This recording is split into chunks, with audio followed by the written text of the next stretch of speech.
お前の目には見えているか、この世のすべての虚無。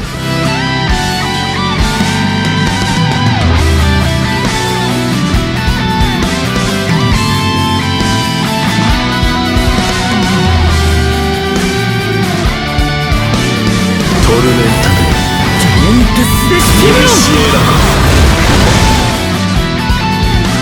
ブリーチブレイブソウル。Alright, what is going on, guys? This is your boy, the Death Smasher, and welcome back to another Bleach Brave Souls video. And today, I am back again with another Max Transcended character showcase. And today, we are going to be reviewing my Max Transcended Armored Yoruichi. And why I got her purple 200? Well, it was because before the guild quest revamp, she was actually a goddess in the old guild quests, where before, it was about getting units that have Sprinter plus 2 with long stride, or in any case a Soifun or a Yoruichi with long stride, and then you would actually have like a 50 hit vortex unit and have a nuker slash support unit along the side to pretty much help cleave through and get 180k in the previous guild quests.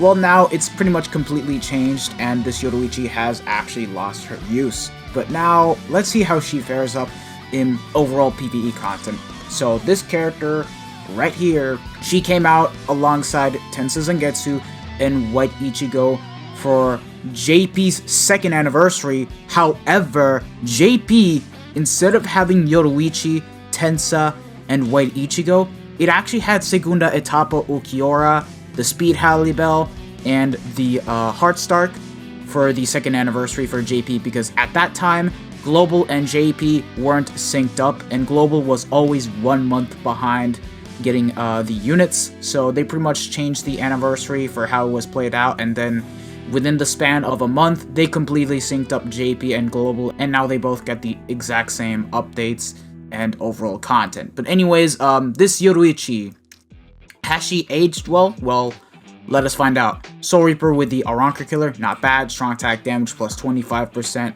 Soul Trade, which at the time it was pretty good because it meant that she would actually be able to do a crap ton of damage. And in terms of stats, 634 attack, and in terms of stats, 634 attack, focus at 315, and an SP of 688. Now the SP was below 700, which by the way, it was the norm at the time, but because she had the strong attack damage plus 25% soul trait, it completely negated the fact that she had a lower SP.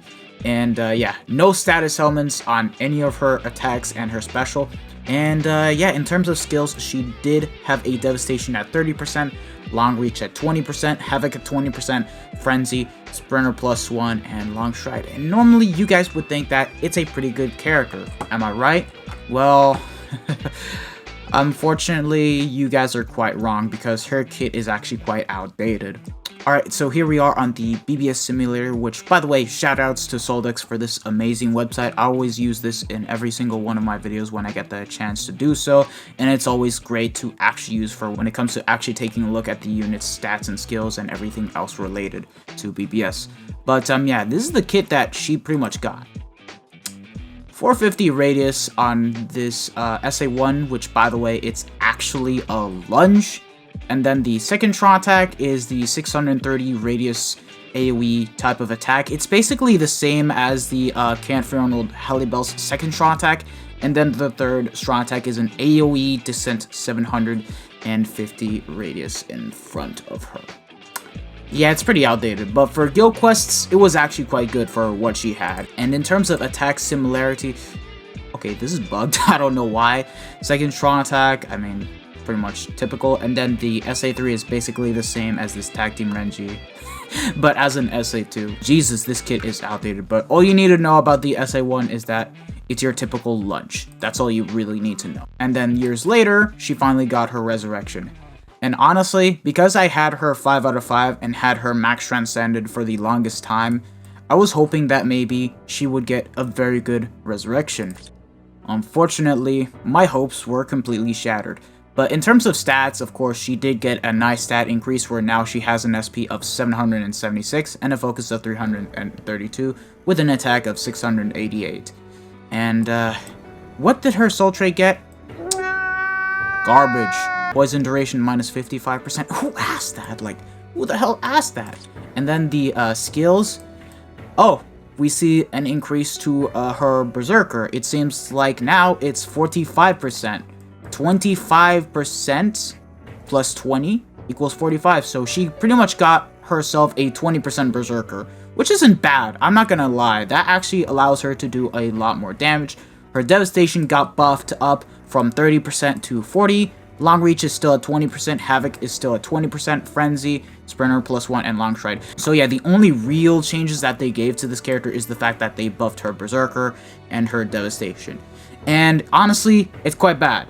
It's quite bad because she needed the cooldown reduction instead of that stupid poison reduction because she has Long Stride. She needs the cooldowns, otherwise the moment you get close to the enemy, you can't even use your strong attacks because you're still waiting for them to come back. They needed to buff up her Havoc in order to make the SI3 a lot better. And just so you guys know, hold on. Just so you guys actually know, there are units that actually have Havoc at plus 40%, plus 25%, and even plus 30%. Sure, they're OG units, but you guys get the actual freaking point.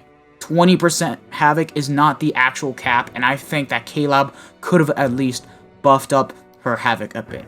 Oh, and I forgot to also mention one more thing.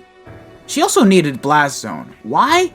Because her freaking special is 900 radius. It's not even full screen, meaning that she will not be nuking for like, come on, this is so stupid. Like, honestly, her Resurrection, if I'm being honest, it's freaking garbage. And now let us go over my Max Transcended Armored Yoruichi, because this is pretty much what I have on her. And honestly, I was hoping that I would at least get some more enjoyment out of this character, but I guess that's not the case because they did her Resurrection garbage. But anyways, level 10 stats right across the board with 500 SP on the extra stat boost slot. So easy, boys, easy. Anyways, we're going to be doing 3 builds on this character, being the normal attack damage build, and then the Senkaizen build, and then the strong attack recharge build. 2 of the builds will be run in single player IZ, while the last one will be run in co-op. So, normal attack damage build, thank you very much. Alright, so this is what we gave Yoruichi. We gave her a golden chappie, and a wind sword, all with 30% attack. Now keep in mind that this unit does not even have a single bruiser, so with this, we pretty much have the best setup that we can possibly give to Yoruichi. Triple 25 normal attack damage links, and yeah, this is the best we could pretty much get it up to. Not even 100%. And keep in mind that the only reason why we're even doing a NAD build on this character is because I have her Max Transcended. If she weren't Max Transcended, and this would have been just a regular showcase, I would have been like, no, I'm not doing a NAD build on the actual character if the unit has no bruiser. But now, let's see how this character actually performs with the NAD build. We are going to be bringing this unit into single player IZ, so let's see what she can do from there. Okay, so here we are in IZ. Do keep in mind that in this type of raid, we actually do have killer effect, so we'll also pretty much be able to see the best damage that she can pump out with her normal attack. So yeah, 15Ks against the Hollows, 28k against the Ronkers. Okay, that's not bad. And do keep in mind that this unit doesn't even have a bruiser, so yo, I'm not gonna lie. This Yoruichi is actually giving me more thoughts on actually going out of my way to purchase a dupe of Kukapuro and actually transcending both the attack and focus. And Kukapuro will literally do a lot better than this Yoruichi because he at least has like what, a 30% bruiser, I think? Yeah, 30% bruiser, and it's a dog that I would actually love to play as, but other than that, I'm not gonna lie, even though this unit does not have flurry or even a bruiser at the slightest, the fact that she is actually pumping out the damage is good. It's actually quite good. I'm not even capping, it's very good. Even against enemies in which we don't have killer advantage, we're still putting in the numbers. Like, 15k is nothing to scoff at. Well, maybe, actually, to be honest, it is something to scoff at because this character does not have flurry. But like, against the enemies in which the unit has killer advantage, it's really nothing to scoff at. Just saying. But honestly, I would never use an ad build on this character. Never in my life, unless the unit actually had like 40% bruiser, guard break, and yeah. That's all I really gotta say. But it's alright. That's alright. The NAD build is definitely a lot more viable now, but don't use it in co-op. Just use it in single player. And yeah, let us move on directly with the Senkaizen build.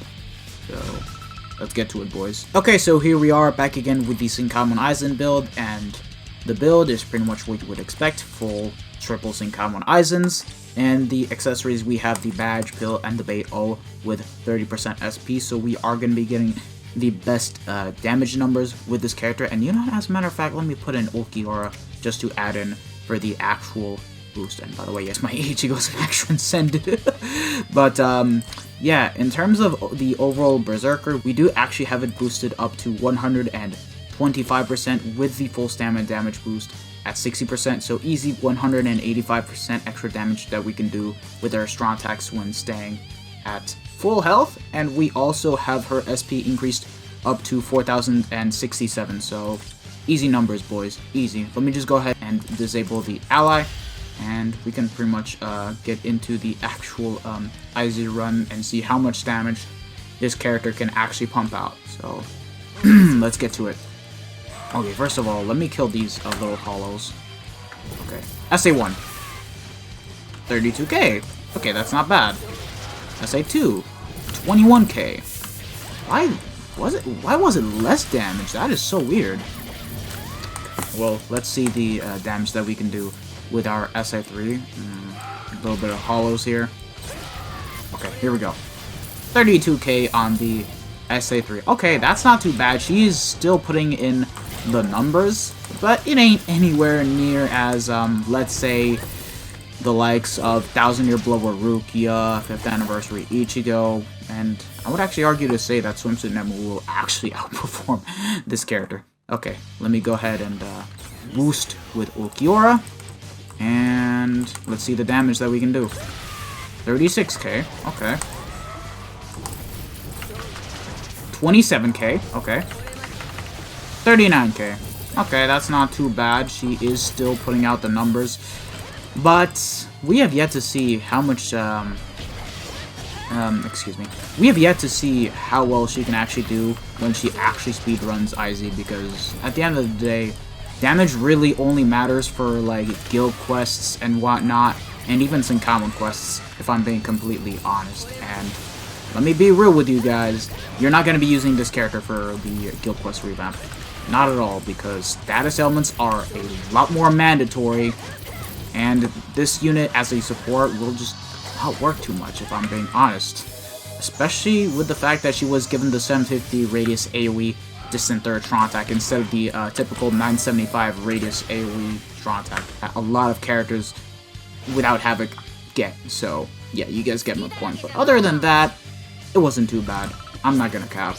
But now, here is the real test for this character. Solo co-op IZ. Let's see how well she performs on there. Alright, so here we are back in co-op IZ, and this is what we gave Yoruichi. We gave her the full strong attack recharge build, and this time around I decided to go ahead and prioritize full-on triple 14% recharge links, because with the fact that she wasn't given recharge, and the fact that she is a long strike character, I want to give her the best possible cooldowns that I can actually give her, and this is the best I was able to come up with. Yachiru and Grimjo both have level 1 SP, while Ryuken has level 10 SP on his stats, and the accessories are a badge pill and a Zeta pill, all with 30% SP, because we do actually have underground enemies on this type of IZ.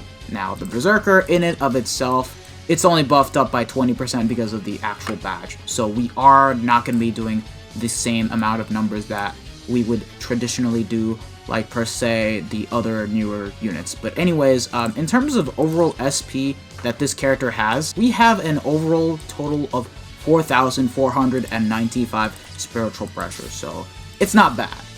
She's still going to be putting in the numbers regardless, even without the use of the hybrid strong attack damage / strong attack recharge links, but let's just see how well this character will perform. So Just start the quest. Okay. Okay. Okay, I need to get used to her kit. There we go. But you guys see what I mean? She needed a better buff to her Havoc because that third strong attack just seriously holds her back by a lot.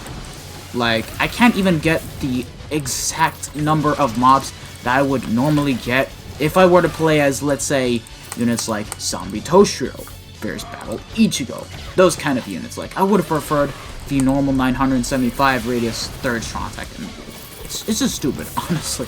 It really is. And it's not a character I would actually enjoy playing as, since now I have better Max Transcended characters. But honestly, guys, would I really recommend Max Transcending her? Not at all. I don't really recommend maxing her out if you want to have a bit more use in everything when it comes to the content that this game offers. But if you're a Yoruichi fan, and Yoruichi is your waifu and you actually simp for her, she's not a bad choice to actually get Max Transcended, if I'm being honest. Like, she's definitely not a bad choice, and she will still be fun for you regardless. But anyways, let's see. Okay. Okay, to kill off Yami, it took 3 strong attacks and 1 nat string. Like, that's all it really took. Well, actually, not even a nat string, like, just 1 hit with a nat string. But, yeah.